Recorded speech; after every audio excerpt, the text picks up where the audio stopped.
somente a Escritura. Martinho Lutero se insurgiu contra tudo aquilo que não fosse a palavra de Deus. Martinho Lutero exclui a tradição da igreja como fonte de fé. Martinho Lutero exclui o magistério da igreja como fonte da fé.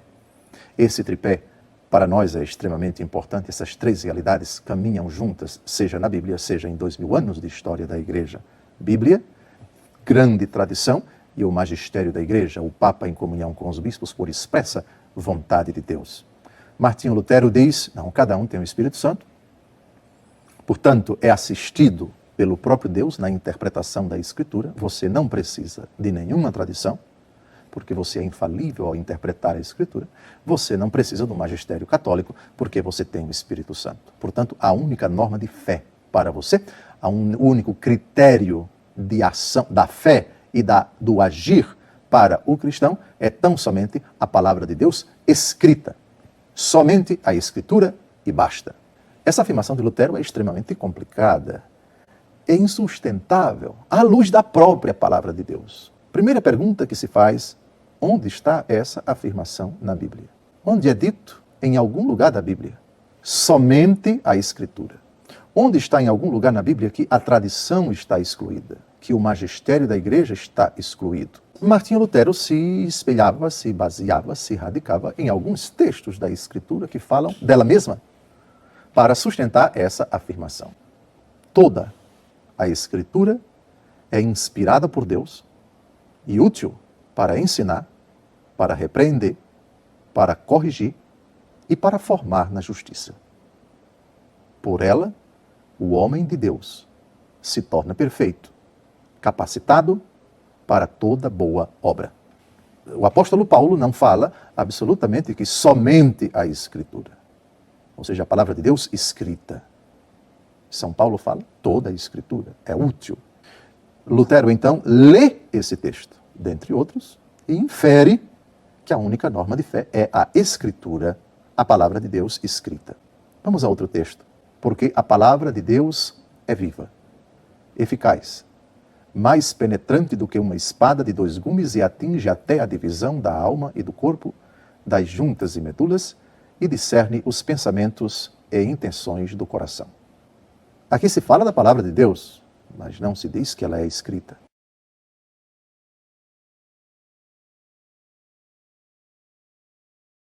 Quando se fala de palavra de Deus, é preciso saber qual a sua manifestação.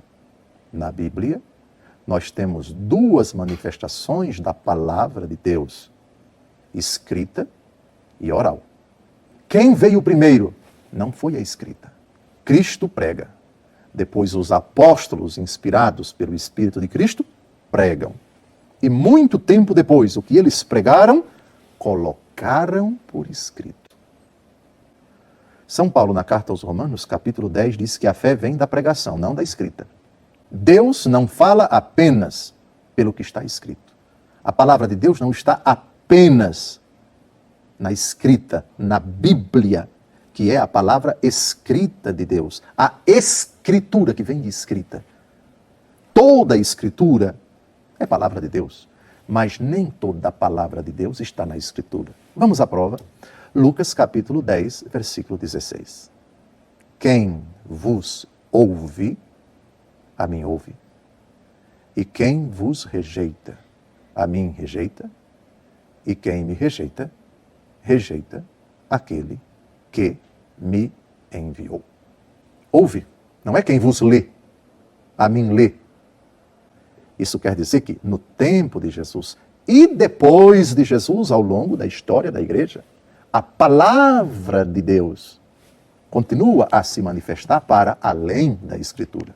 É verdade que a pregação oral não pode contradizer a pregação escrita, porque a palavra de Deus não se contradiz. Portanto, a pregação oral tem que ser fiel à pregação escrita. Ambas são igualmente palavra de Deus. Jesus não começou seu ministério escrevendo. Aliás, Jesus nunca escreveu nada. Quer dizer, escreveu alguma coisa que nem sabemos o que foi no chão, quando queriam lapidar a adúltera, a mulher flagrada em adultério. E também Jesus nunca mandou os apóstolos escreverem nada.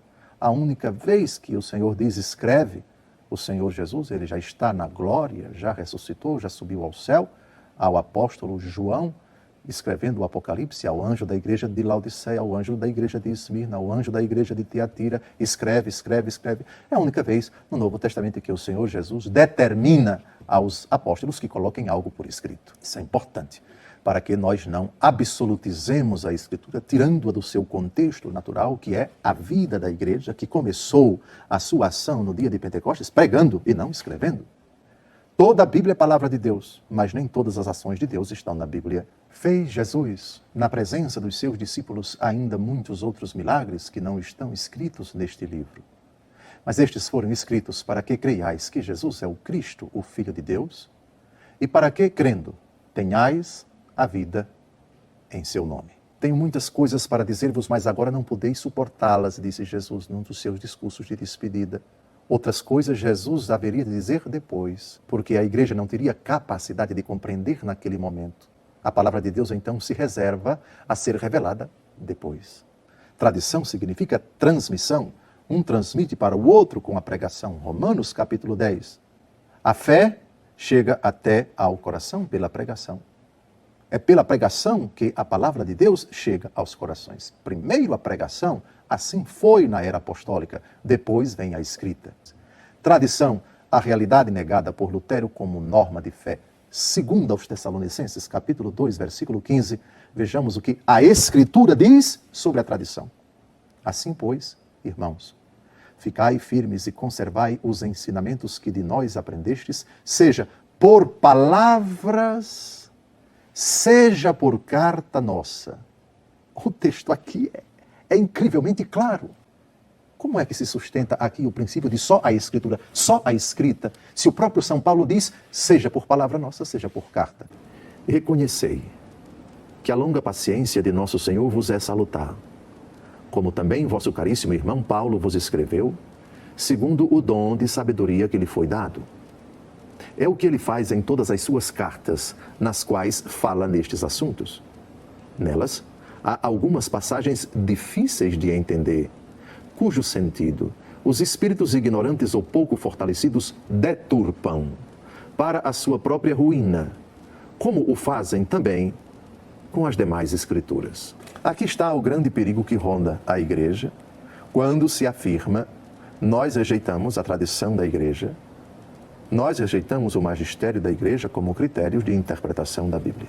A deturpação de um, de vários e talvez até de todas as escrituras. Espíritos ignorantes, desconhecedores de coisas básicas do estudo da Escritura. A Escritura lida e interpretada no seio da igreja.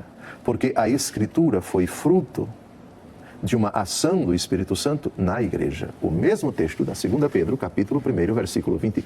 Homens inspirados por Deus escreveram, iluminados pelo Espírito Santo. Antes de tudo, a palavra de Deus foi colocada nos lábios da igreja. No princípio não era a pregação escrita, era a pregação oral. Quem vos ouve, a mim ouve. Quem vos rejeita, a mim rejeita. Antes de tudo, sabei que nenhuma profecia da Escritura é de interpretação pessoal. O texto é claríssimo. Se não é fruto de interpretação pessoal, é fruto de interpretação de quem? Filipe levantou-se e partiu. Ora, um etíope eunuco, ministro da rainha Candace da Etiópia e superintendente de todos os seus tesouros, tinha ido a Jerusalém para adorar. Voltava sentado em seu carro, lendo o profeta Isaías. O Espírito disse a Filipe, aproxima-te para bem perto deste carro. Filipe aproximou-se e ouviu que o eunuco lia o profeta Isaías e perguntou-lhe, porventura, entendes o que estás lendo? Respondeu-lhe, como é que posso, se não há alguém que me o explique?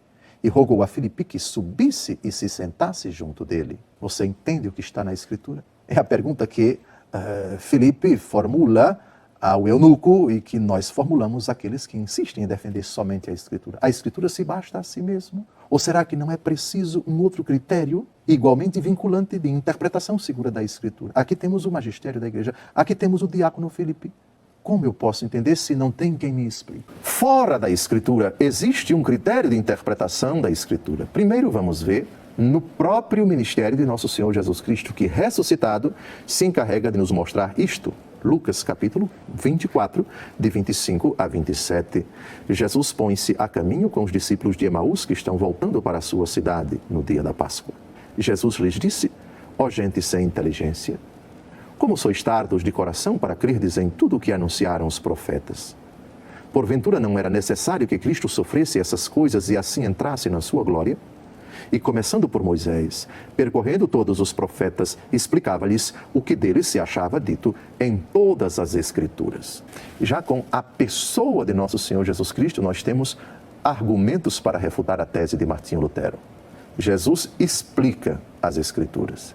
As Escrituras não têm um manual de autointerpretação. Se assim fora, bastaria os discípulos de Emaús consultar as Escrituras, que elas se explicariam e eles não ficariam na dúvida. Se cada pessoa tem o Espírito Santo e interpreta do seu jeito, ninguém está subordinado a ninguém na interpretação da Escritura. As consequências não cessam de aparecer até os dias de hoje. Parece que no mundo protestante, mais de 20.000 denominações ditas detentoras do Espírito Santo e que interpretam seguramente a Escritura. O cristianismo fica absolutamente esfacelado. Cada denominação é um jeito próprio, um jeito peculiar de interpretar a palavra de Deus escrita. Mas a pergunta que se faz é correto isto? O pensamento de Lutero, somente a Escritura, aonde vai dar este princípio? Naquilo que nós estamos percebendo hoje. Cada denominação, com raríssimas exceções, é fruto de uma dissidência.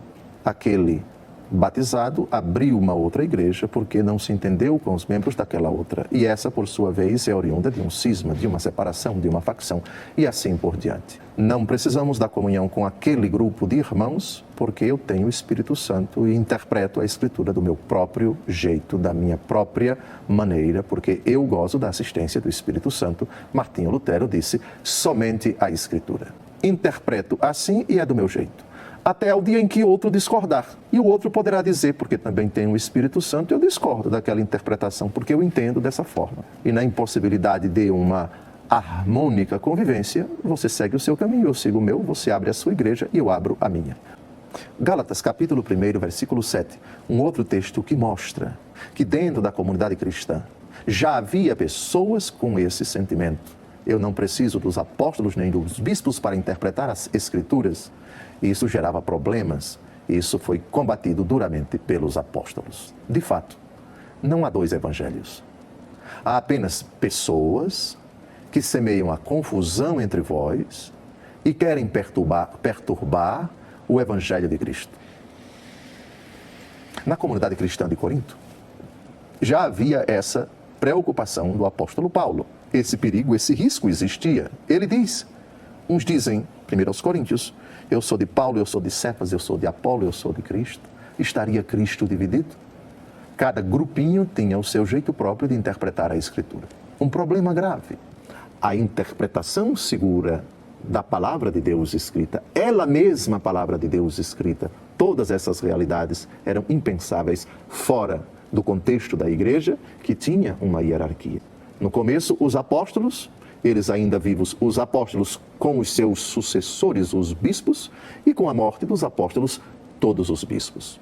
Os bispos, portanto, são, já no Novo Testamento, e as cartas pastorais não deixam dúvidas da existência de episcopos, de bispos, de sucessores dos apóstolos nas diferentes comunidades. Esses exerciam a vigilância, a defesa da fé, a pureza da pregação oral, a vigilância sobre os escritos que eram lidos, sobretudo nas celebrações litúrgicas.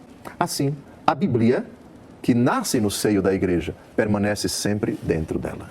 A interpretação pessoal era impensável na época dos apóstolos. Este foi o erro de Martinho Lutero ao propugnar esse princípio que não se encontra na Escritura, a saber, somente a Escritura. A Bíblia nunca disse isto. Não existe um único versículo na Bíblia que sustente esta aberração teológica. A Bíblia, portanto, quis o Deus Todo-Poderoso, quis nosso Senhor Jesus Cristo, que fosse redigida pela igreja, protegida pela igreja e interpretada por uma instância dentro da igreja, o magistério eclesiástico, o Papa e o Colégio dos Bispos.